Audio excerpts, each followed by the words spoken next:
అసలు ఒక ఇంటి లక్ష్మిది ఏ కారణం చేత నిలబడుతుందో తెలుసా? నేను చెప్పట్లేదు ఈ మాట, మహాభారతంలో చెప్పిన మాట చెప్తున్నా.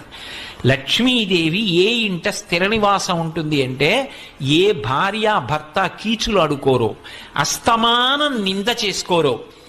ఆయనకేం తెలుసండి, మా పుట్టింట్లో బోల్డన్ని పూజలు, కానీ ఆయనకేం తెలుసు, నన్ను చూసి నేను మా అత్తారింటికి వచ్చిన తర్వాత నమస్కారం పెట్టాలని నేర్చుకున్నారు అందనుకోండి. ఎందుకు ఆ పూజలన్నీ? ఈశ్వర స్వరూపుడైన భర్తను నింద చేసేదానికి. లక్ష్మీదేవి పూజ చేసి బయటికి వచ్చి భార్యని నింద చేశాడనుకోండి, ఎందుకు ఆ పూజ? నీ ఇంటి లక్ష్మి ఆవిడ సంతోషపడడానికి నువ్వు చేసిన లక్ష్మీ పూజ ఎవరికి పనికి వస్తుంది? వాళ్ళిద్దరూ ఉల్లాసంగా ఉన్నారనుకోండి, సంతోషంగా ఉన్నారనుకోండి, అంతకు మించిన లక్ష్మి ఇంకొకటి లేదు. అందుకే విశ్వనాథ సత్యనారాయణ గారి 1000 పడగ నవల్లో ఒక మరచెంబును అడ్డు పెట్టి దాంపత్యాన్ని చూపించారు. ఎంత ఉన్నది అని కాదు, ఆ ఉన్న రోజు